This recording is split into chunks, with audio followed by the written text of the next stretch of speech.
والسلام على رسول الله اللهم صل على محمد وعلى آل محمد وسلم فقلت استغفروا ربكم إنه كان غفار يرسل السماء عليكم مدرار ويمددكم بأموال وبنين ويجعل لكم جنات ويجعل لكم النهار ففهمنا سليمان وكل أعطينا حكما وعلما وسخرنا مع داود الجبال يسبحنا والطير وكنا فاعلين يا من لا يخرج البيان وتفسير حاجتنا كثيرة وأنت بنا بصير فاقضها لنا يا قاضي الحاجة ويا مجيب الدعوة يا رب العالمين اللهم آت النفس تقواها وزكها أنت خير من زكاها أنت وليها ومولاها. مستمعي الكرام, assalamu alaikum wa rahmatullahi wa barakatuh.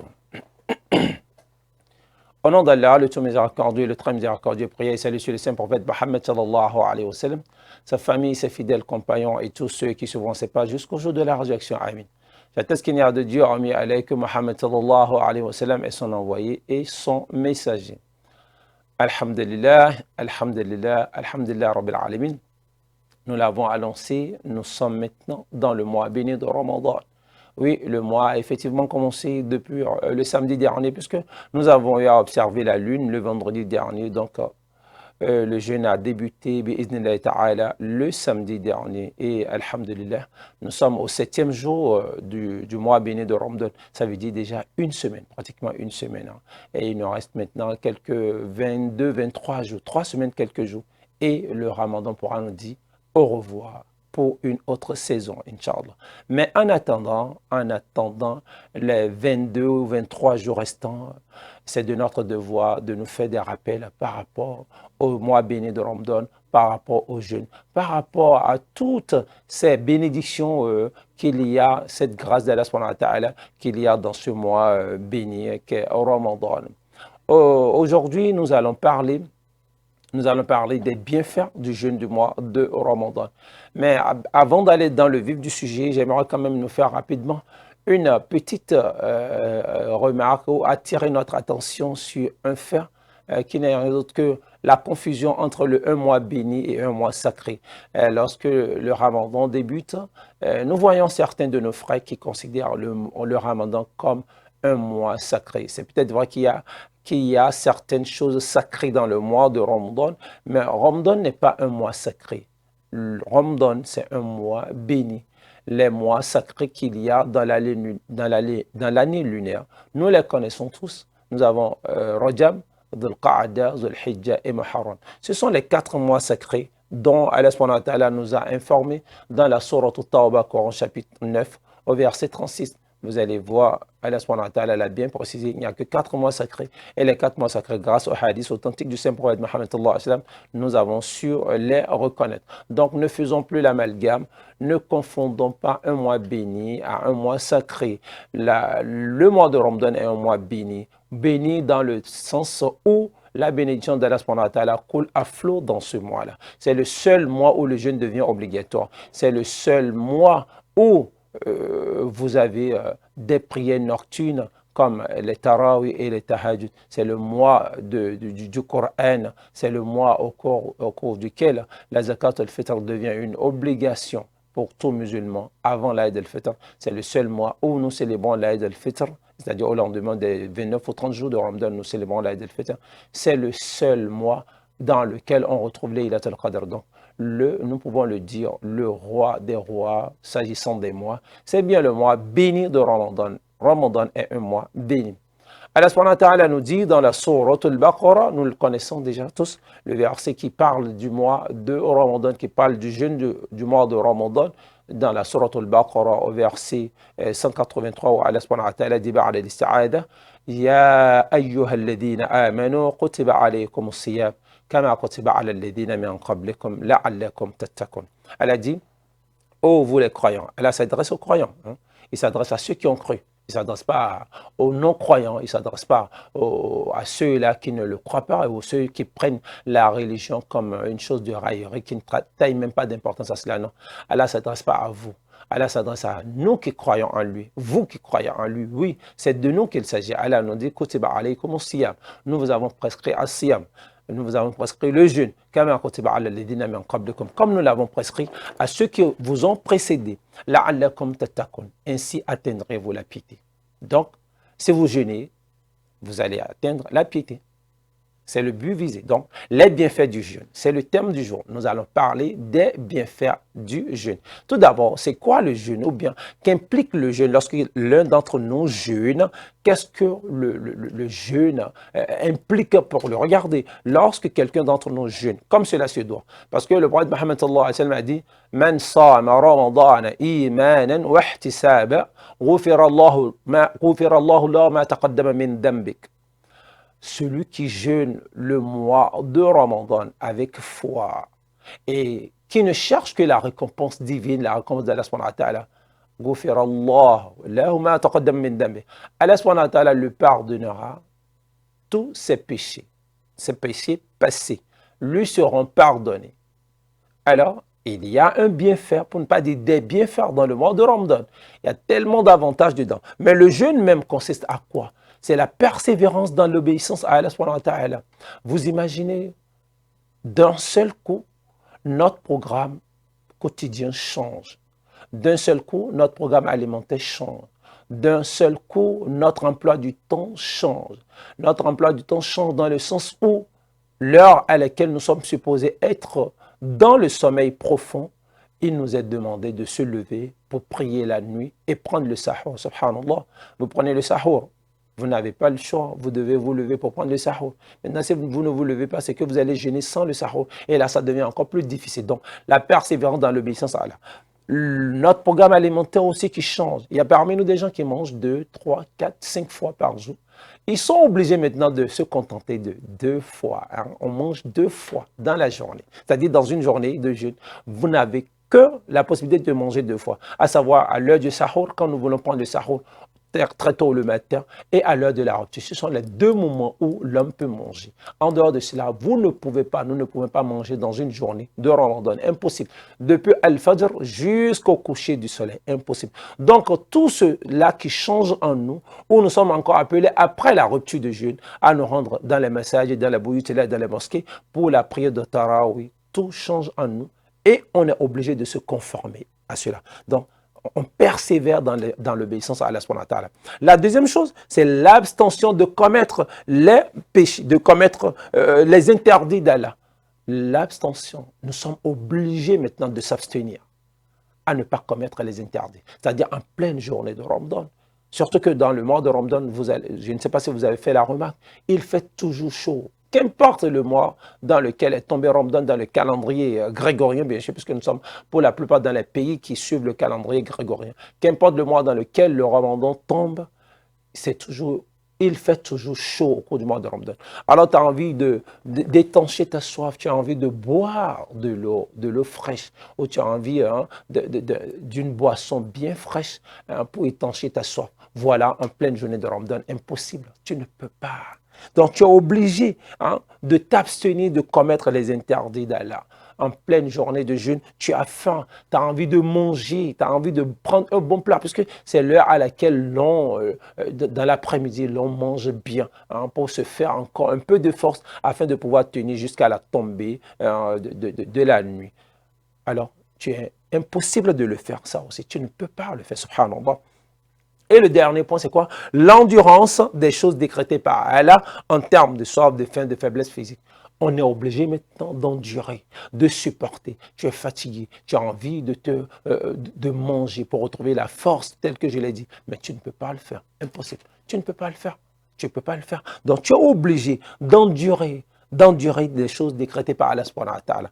Voilà, en réalité, à quoi constitue, ou bien ce à quoi le jeûneur fait face pendant une journée de jeûne, pendant une journée de Ramadan. Voilà ce à quoi nous autres musulmans nous faisons face. Voilà ce qu'est le jeûne. Et quand on fait ces genres de choses, là, nous allons atteindre la piété. Donc, en quelque sorte, le jeûne aussi a ses avantages. Les bienfaits du jeûne, c'est le titre, Inch'Allah, de notre émission d'aujourd'hui. C'est quoi les bienfaits du jeûne?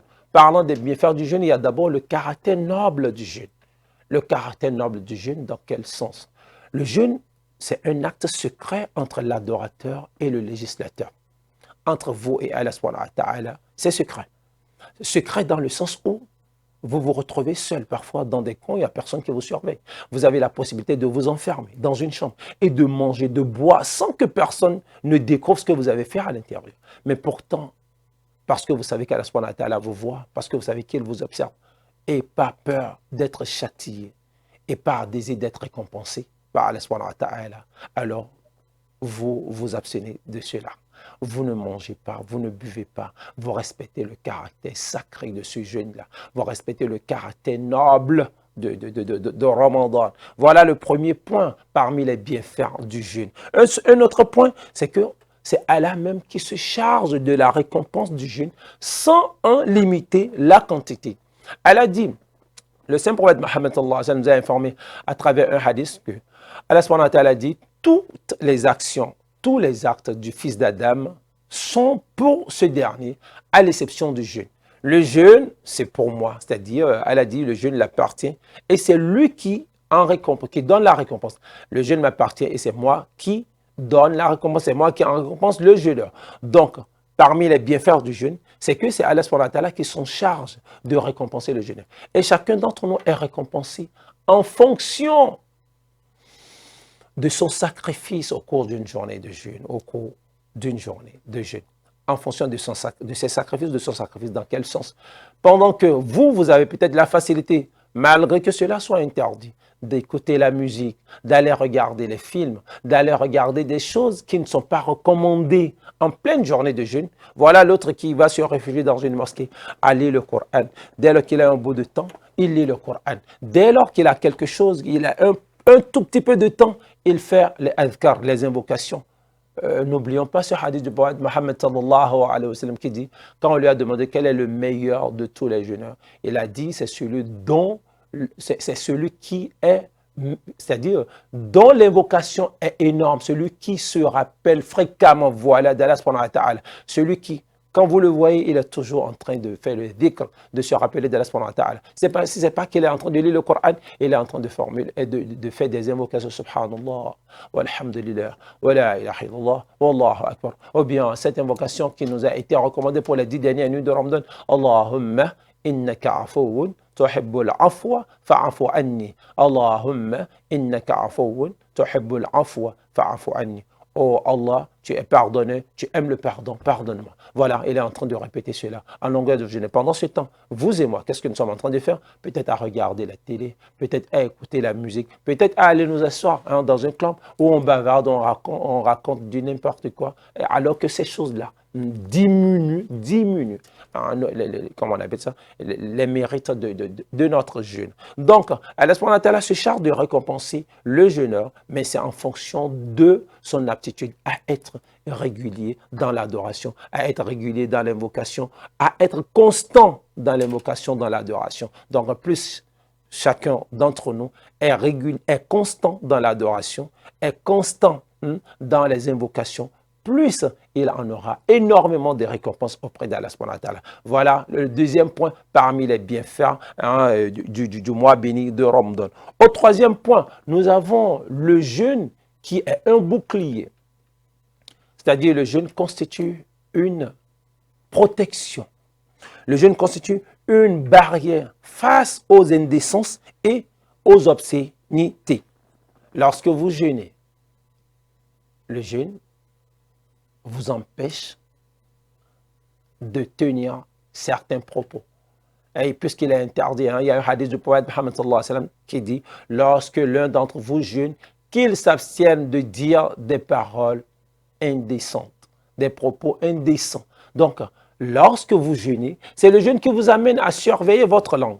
C'est le jeûne qui vous amène à surveiller ce qui sort de votre bouche. Parce que vous savez très bien, il y a un certain nombre de choses quand vous le dites en pleine journée de Ramadan, puisque le Ramadan, ce n'est pas le fait de s'abstenir de manger, de boire, de s'abstenir des rapports sexuels avec sa femme. Il n'y a pas que ça. Il y a aussi ce qui sort de notre bouche. Il y a ce que nous prenons nos oreilles pour écouter. Il y a ce que nous faisons avec nos yeux. Il y a tout ça qui compte. Alors, n'oubliez pas aussi qu'il y a un autre hadith du prophète Mohammed sallallahu alayhi wa sallam où elle a dit qu'il n'en a que faire du jeûne de cet adorateur qui ne peut s'abstenir de mentir, de dire des propos blessants, de calomnier, de médire. À quoi bon?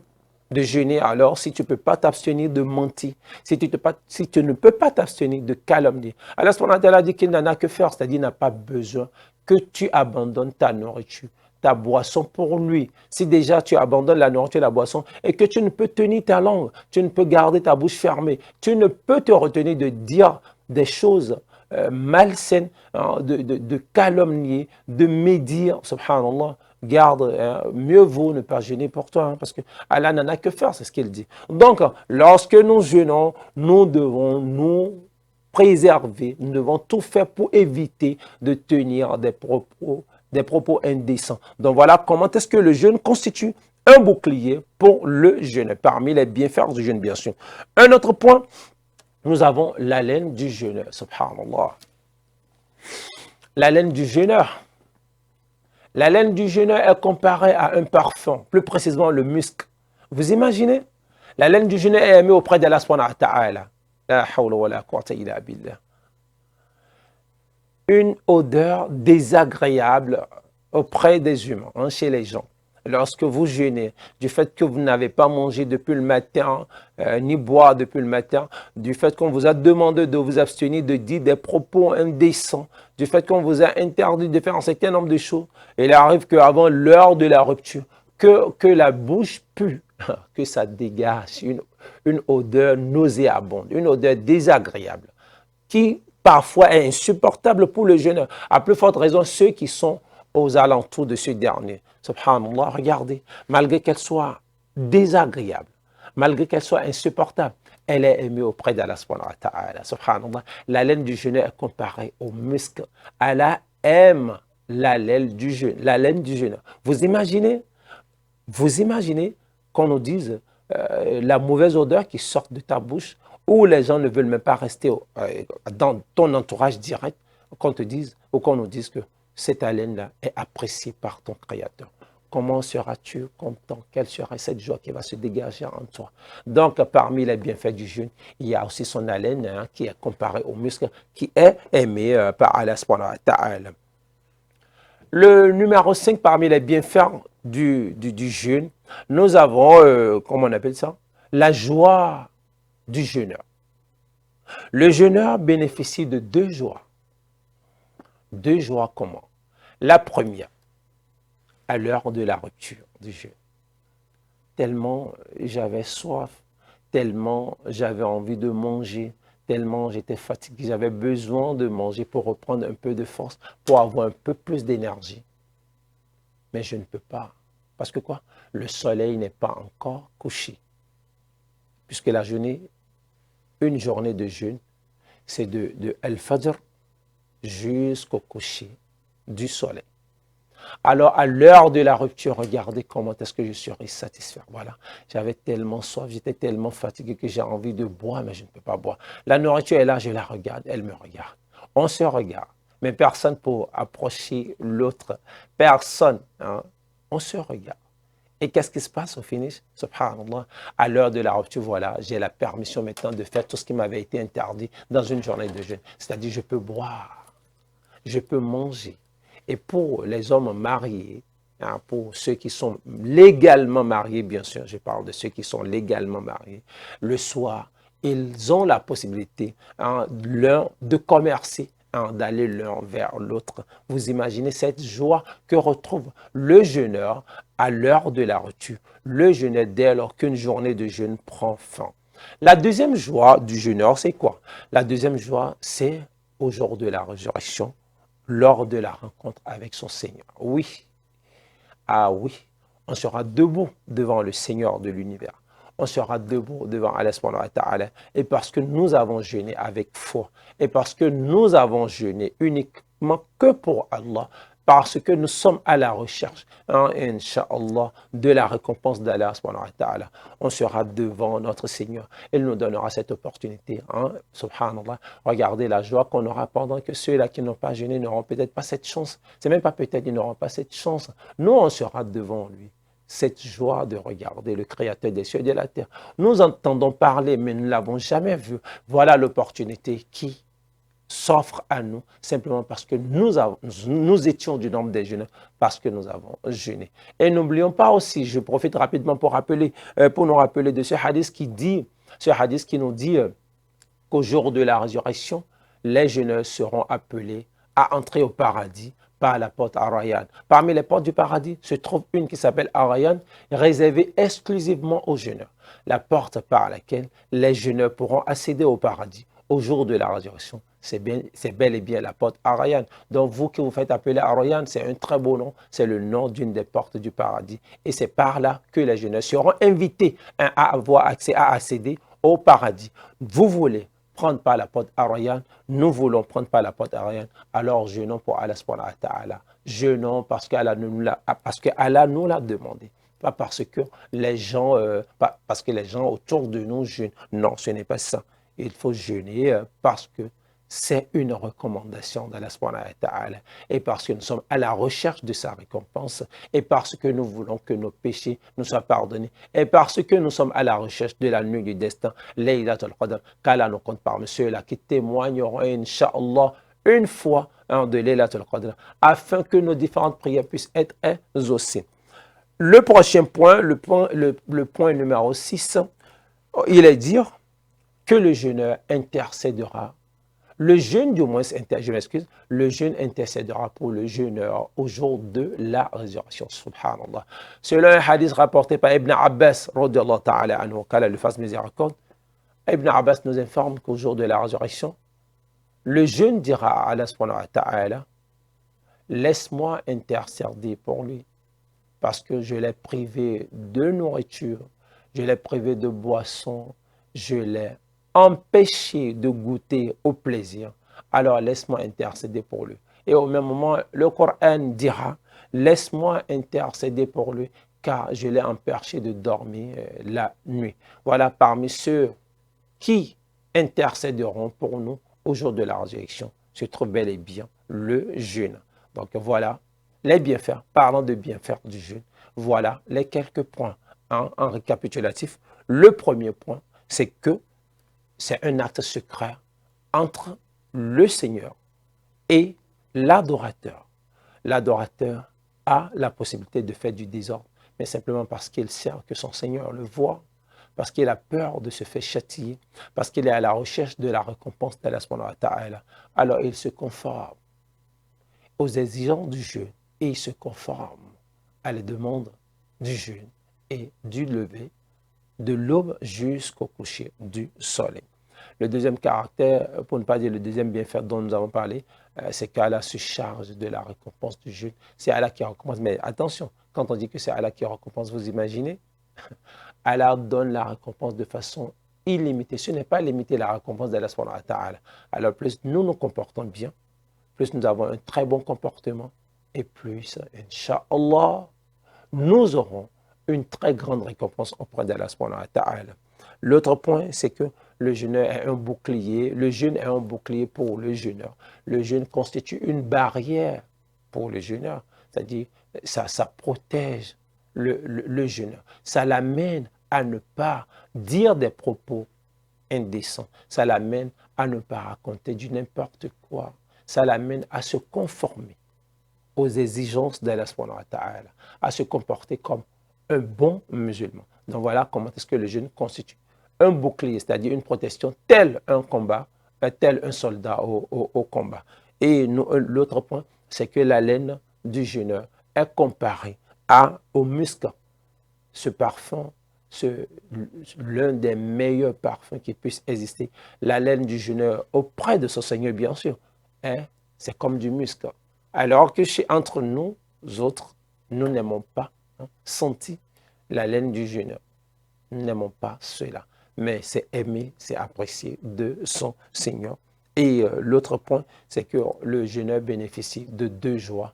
La première, à l'heure de la rupture. La deuxième, le jour où il rencontrera son Seigneur. Parlons de la rupture, je profite rapidement pour nous dire, s'il nous plaît, lorsque nous voudrions rompre le jeûne, n'oublions pas d'invoquer Allah subhanahu wa ta'ala. Le saint prophète Mohammed sallallahu alayhi wa sallam nous a appris à rompre le jeûne quand vous décidez, quand il est l'heure de rompre le jeûne. avalez quelque chose d'abord. Dès lors que vous avez déjà avalé la chose, tendez vos deux mains, implorez votre Seigneur, demandez-lui ce que vous voulez.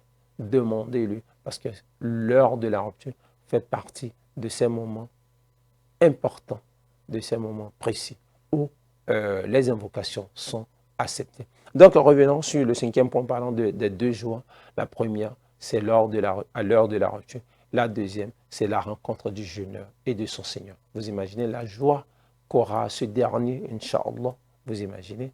Alors, si nous voulons, bi'iznillahi ta'ala, être parmi ceux-là qui bénéficieront de ces 2 jours, alors, s'il nous plaît, essayons de nous appliquer. Jeûnons comme cela se doit. Jeûnons comme Allah subhanahu wa ta'ala le veut et comme la sunna du prophète Mohammed sallallahu alayhi wa sallam nous l'a recommandé. Jeûnons correctement avec foi et imanan wa ihtisab et pour un seul but, pour la recherche de la face d'Allah subhanahu wa ta'ala, pour la récompense divine, Inch'Allah. Nous verrons, Inch'Allah, Ghufira Allah ma taqaddam min dhanbik. Allah subhanahu wa ta'ala nous pardonnera nos péchés passés. Et le dernier point, c'est que le jeûne intercédera pour le jeûneur au jour de la résurrection. Je l'ai dit, selon un hadith rapporté par Ibn Abbas, il y a le jeûne, il y a le Coran. Les deux voudront intercéder au fils d'Adam. Le jeûne dira à Allah subhanahu wa ta'ala, je l'ai empêché de manger, de boire, de goûter au plaisir. Permet que j'intercède pour lui. Pendant que le Coran dira, je l'ai empêché de dormir la nuit. Laisse-moi intercéder pour lui. Quel honneur d'être choisi c'est-à-dire d'avoir comme défenseur, comme avocat, le jeûne et le Coran. Donc, chers téléspectateurs, Inch'Allah, c'est sur ces quelques points que nous allons mettre point à l'entretien, pour ne pas dire au thème du jour, Inch'Allah. Espérons qu'on se reverra la semaine prochaine pour continuer. Alimna ma ya'afa'ana wa afa'ana bima 'allamtana wa zidna ilman ya rabbal alamin. اهدنا صراطا مستقيما صراط الذين انعمت عليهم غير المغضوب عليهم ولا الضالين امين اللهم اغفر لابي وارحمه اشي عبد الحميد جنبه سبحانك اللهم بحمدك اشهد ان لا اله الا انت استغفرك واتوب اليك سبحان ربك رب العزه عما يصفون والسلام على المرسلين والحمد لله رب العالمين.